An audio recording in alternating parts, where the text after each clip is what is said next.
Coming up on Midco Motorsports, the dominance of Donny Schatz continues as the six-time World of Outlaws champ notches his second consecutive weekend sweep. We've got the highlights from Grand Forks and Huron.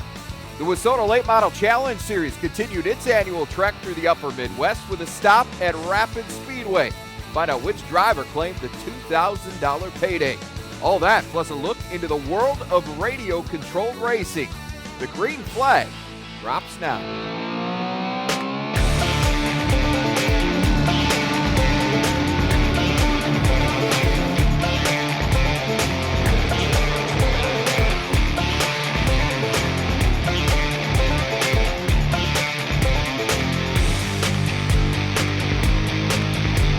And how's everybody doing? I'm Jay Elsen, and this is Midco Motorsports.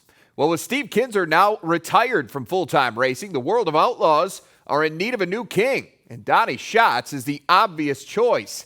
Schatz, who's in the midst of his 18th consecutive season on the World of Outlaws circuit, owns 186 career victories and 6 series championships. Friday, the North Dakota native sought his 4th straight win in Grand Forks. Schatz and the Outlaws always a big draw at River City Speedway, but this time those fans were treated to one of the quickest Outlaw shows you are ever going to see. The weather moving in, everything happening in a hurry. The 40-lap A-Main ended up as the first of the night's 2 features. After winning his heat and the dash, Sioux Falls' Dusty Zomer started on the pole for the big race.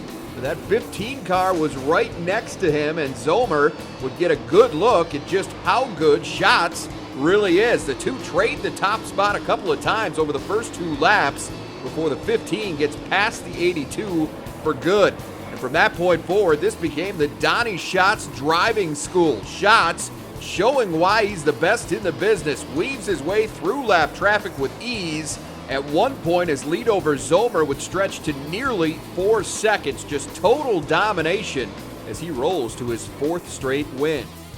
Zomer settled for second, which was his best ever finish at a World of Outlaws event. Shane Stewart came across in third, while Grand Forks native Mark Dobmeyer earned the night's Hard Charger Award, climbing 11 spots to earn an 8th place finish. The late models rolled out next to round out the night. Great start for Joey Peterson. He jumps past pole setter Mike Balkin out of turn 2 to claim the lead on the opening lap. Peterson spun out while at the head of the pack last week, but he was not about to let that happen again. It looked like he learned a thing or two from watching Schatz. Peterson keeps complete control in traffic. He'd also weather several late restarts as he goes on for his 2nd feature win of the year and the 32nd for his career at River Cities. Now, Peterson did beat both of the guys he's chasing, which helped him narrow the gap a bit on the leaderboard. He's still 3rd overall, but now trails Brad Seng by just 7 points. Seng finished 3rd on Friday, while Dustin Strand checked in 4th. Schatz would attempt to extend his win streak to 5 Saturday as the Outlaws made their first ever appearance at Dakota State Fair Speedway in Huron. The Midwest Modified served as the evening support class, and they put on a pretty good show. Bath, South Dakota's Taylor Schmidt started first, and he stayed there for the first 7 laps of the 20-lap feature. Behind him, Tyler Johnson had worked his way up from 8th to battle Dustin Hofer for 2nd. He gets by him, but the 91 didn't stop there. Johnson had one more guy to catch, and he does just that. He slides underneath Schmidt to take over the top spot on lap 8. Johnson kept control the rest of the way. The man from Montrose leads the final 13 laps to earn his 3rd career victory in Huron. I told the guys afterwards it's pretty cool to win one in front of that many people, and we had a really good car and we had to pass some cars to make it happen and get through some traffic. With that victory, Tyler Johnson inches closer to points leader Lauren Johnson, who came in 2nd on Saturday. Lauren, who is not related to Tyler, is the track's 2-time defending Midwest Modifieds champion. That brings us to the big show, and the folks in Huron have been waiting a long time to see this, the 4-wide salute from the World of Outlaws. Lots of action early in this one. Right off the start, Donny Schatz passes Brad Sweet for 2nd and starts to reel in Pittman, but the red flag comes out for a scary wreck at the back of the pack. Castleton, North Dakota's Dave Glennon took out a 30-foot section of the catch fence on the front straightaway. His car absolutely destroyed. The good news was Glennon was able to climb out of that car and walk away. Once the cars got moving again, Schatz and Pittman picked up right where they left off. What a battle. Lap 6, Pittman gets caught up behind a slower car. That opens the door for Schatz down low, and the two end up exchanging the lead. A couple laps later, they're at it again. This time it's Schatz that's forced to let off the gas, and that gives the lead back to Pittman. Next time around, though, Schatz would finally settle this thing once and for all. He blows by Pittman on the high side and never looks back. Schatz runs away for his 5th consecutive World of Outlaws victory, followed by Shane Stewart and Darren Pittman. Kind of surreal. We're on top of our game, but yet I feel like we still got a little bit to improve. So it's fun right now, but I'm sure it'll change, and we'll have to adapt to the change. Schatz's 16th win of the season helps him strengthen his grip in the World of Outlaws Sprint Car Series points lead. With Shane Stewart and Kerry Madsen well off the pace, the North Dakota native is well on his way to a 7th series title. As for Huron, Schatz says he thinks the first ever World of Outlaws event at Dakota State Fair Speedway was a tremendous success. They've worked hard at trying to make all the amenities great for the fans and the competitors and everybody. And when you sit there on the racetrack and you see all the people in the stands, I think that says it in itself that the people were itching to have a World of Outlaw race, and when it was here, they come to support it, and that's what we want to see. So I'm excited to see they had a great crowd, and I can't wait to come back. One of the region's top late model circuits made a stop in Rock Rapids on Friday. Highlights and post-race reactions from Rapid Speedway are coming up next.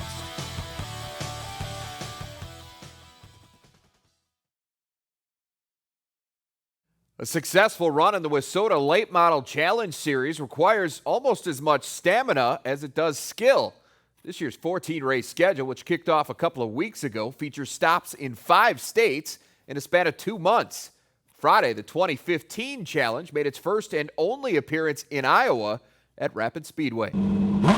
Great car count yet again at Rocky, 83 total, including 24 late models and 24 hobby stocks. 18 of those hobbies qualified for the A feature. The 88 of Chad Koiker, the first to turn 1, but he wouldn't be the first coming out. He gets spun out by Al Lang in the 84L, and apparently Logan Koplow didn't see him. He hits him square on the rear bumper, and both guys would be done for the night. Lang inherited the lead, and he still had it after 2 more cautions. That is until Middleburg, Iowa's Justin Ragnaris takes it away right here. Another restart would bring more trouble in turn 2. Chad Loneman looking to make a move, but he gets clipped by Nate Barger. That would trigger another pileup.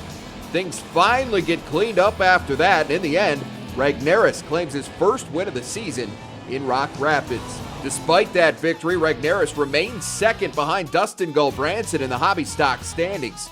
Gulbranson finished 5th on Friday. That cut his lead to 18 points.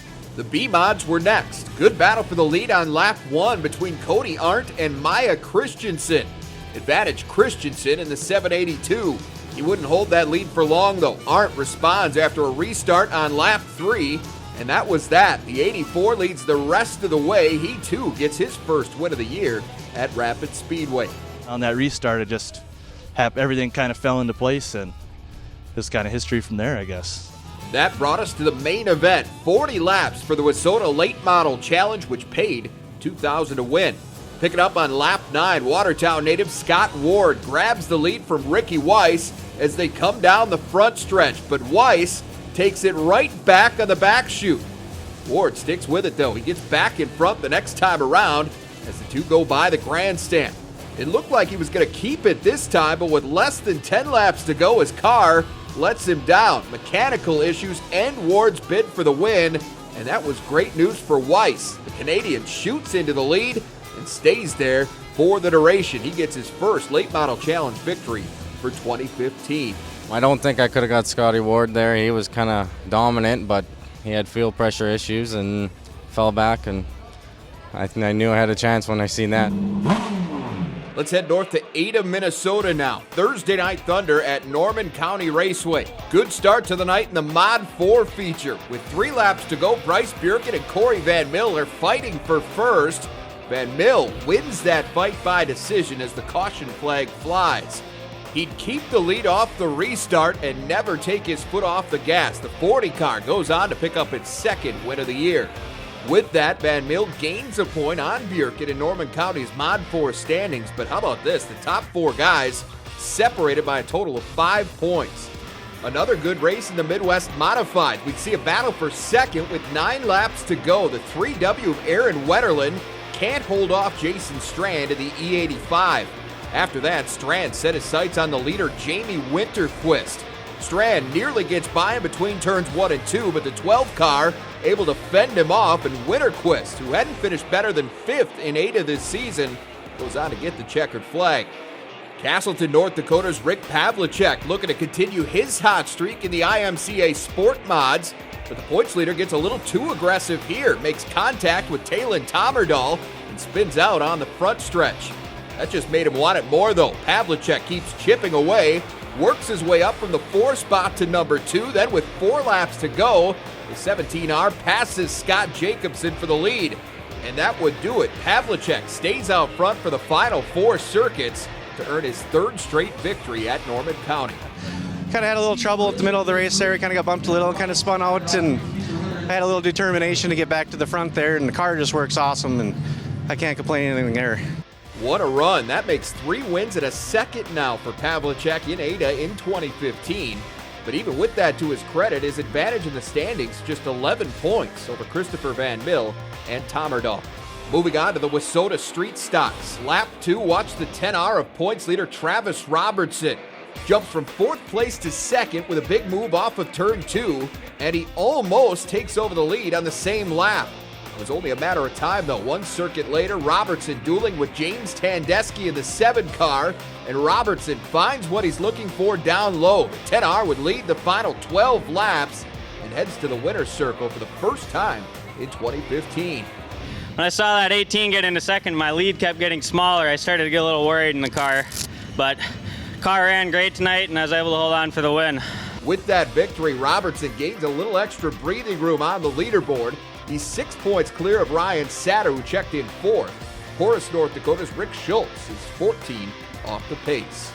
The final race of the night featured the IMCA Modifieds. Pick it up with 4 to go. After holding the lead from the start, Rob Van Mill gets some company. The 96 of Paul Engelstead makes a move to the inside and completes the pass. The caution would come out with 2 to go. Engelstead gets a good jump of the restart, but so does his son Alex. So it's father and son running 1st and 2nd. To the white flag now. Alex is knocking on Dad's door, but the elder Engelstead wasn't about to let him in. Paul hangs on and starts off Father's Day weekend with a win. Well, I knew he was back there, and I had no idea how close he was. He might have been all over my bumper. I'm guessing he was. So it wasn't hard to figure who was coming back there.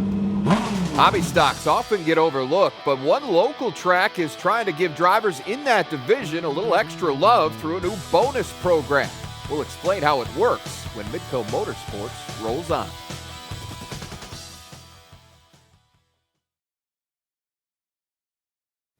The pot is a little sweeter for hobby stocks drivers at Huset Speedway. The track announced last week that Brandon-based trucking company Ace Express will offer up a $100 weekly reward to one lucky driver for the rest of the season. But luck is the key word. That's because each week, the winner of the hobby stock feature will draw from a bag of chips numbered 4 through 12. And if your number comes up, you win. Now, certain restrictions do apply. For instance, disqualified drivers are not eligible. So if their number is selected, the money moves ahead 1 position. All right, let's find out who got that bonus. The hobby stocks led things off on a beautiful Father's Day night at Huset's. Lap 1, Caleb Volt's running 2nd, but he loses control and slides right into oncoming traffic. That creates a big mess in turn 4. The 15 of Thomas Croct would be out front after the restart, but Dustin Gulbranson has something to say about that on lap 4. He rides the bottom and takes over the lead right here. And it was all Gulbranson from there. Huset's defending hobby stocks champion collects his first win of the season.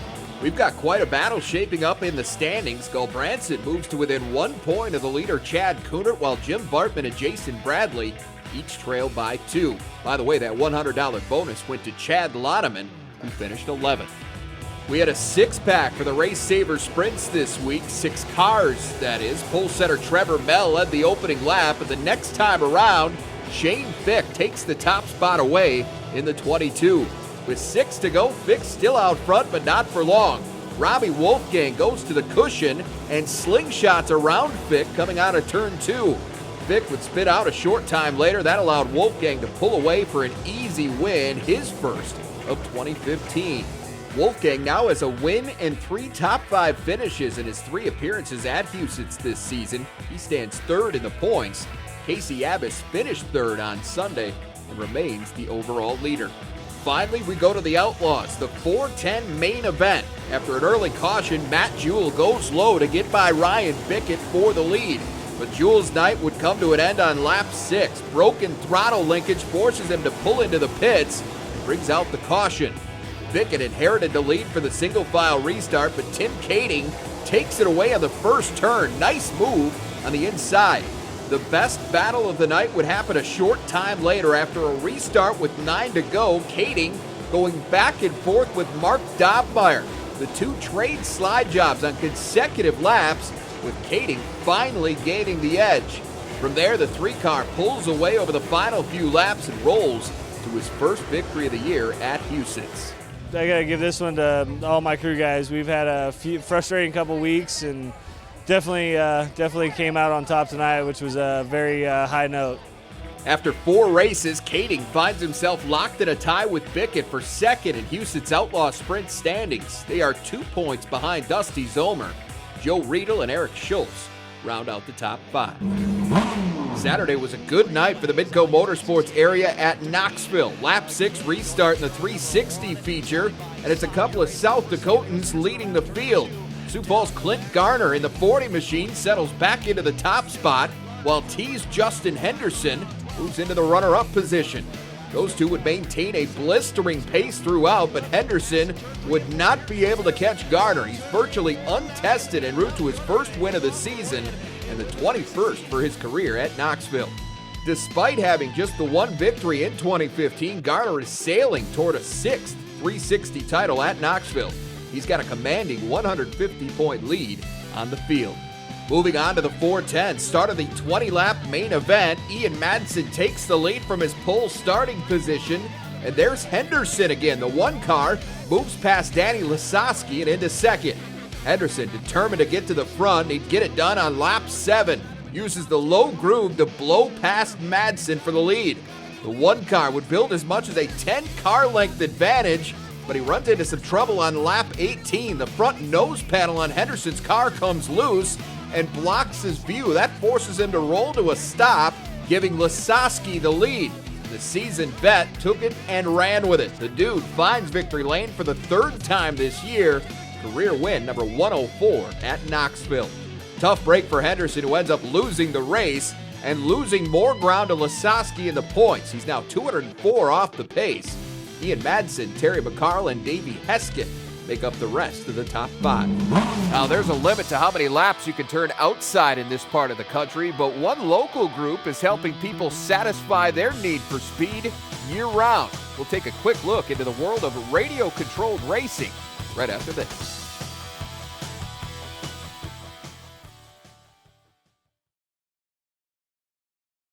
And welcome back. Well, racing at regional dirt tracks is already nearing its halfway point for 2015, but that doesn't have to mean the season is halfway over.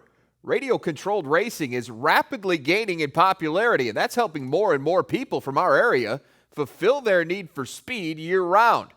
Midco Motorsports' Rod Pattison finds out a little bit more about these micro machines in this week's Inside Track. All of us race fans know that getting into a race car is a pretty treacherous deal. Why not try one of these? Sioux Falls radio-controlled racers, and one of the guys that is with me is a longtime announcer and the face and voice that everybody recognizes around these parts, Sean Neistat. Sean, good to see you. It's good to be here. You know, I'll be honest with you, I follow some of your stuff on Facebook, and I see the radio control car thing. I thought, oh, that's kind of cool, you know.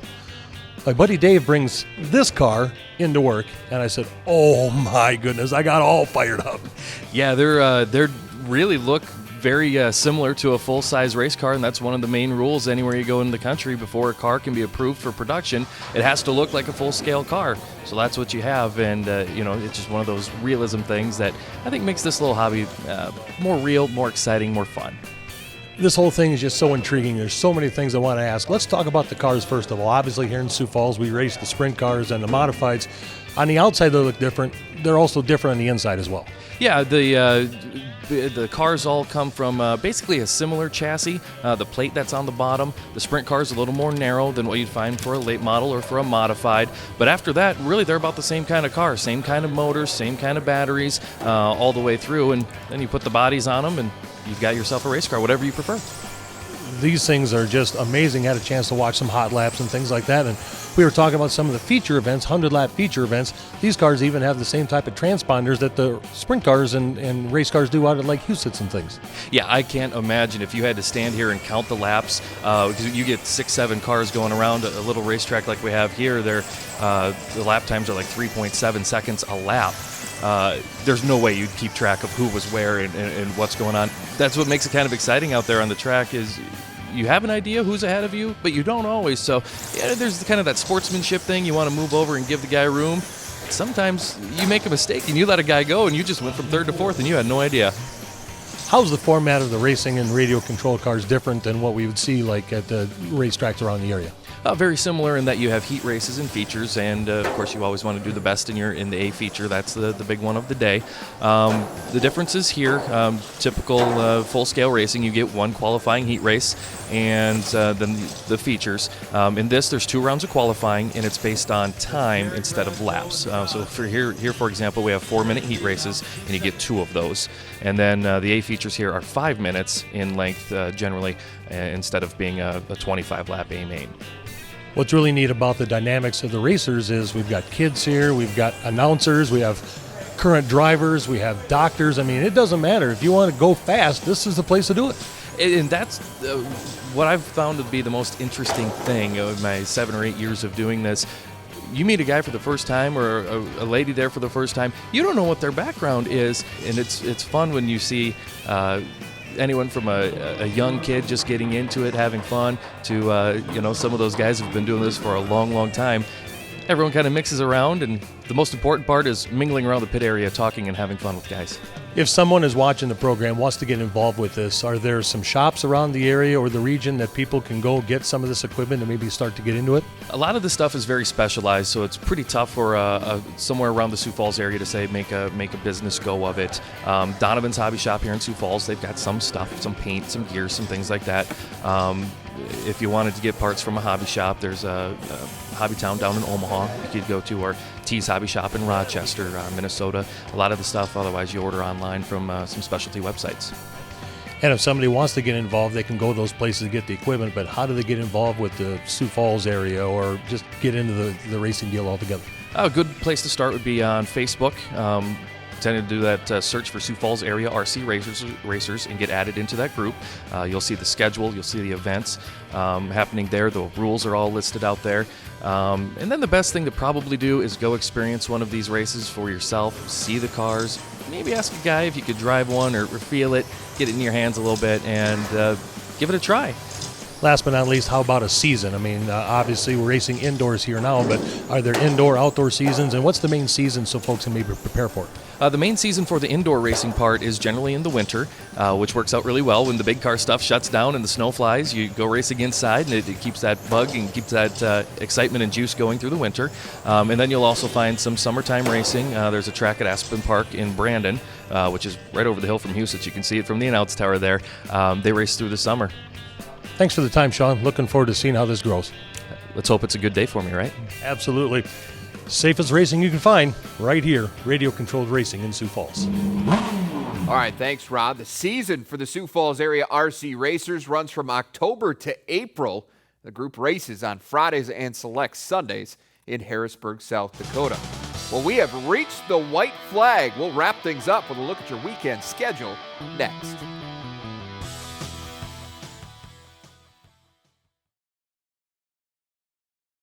Here's a look at your Midco Motorsports calendar for the weekend ahead. Enjoy the races, everyone.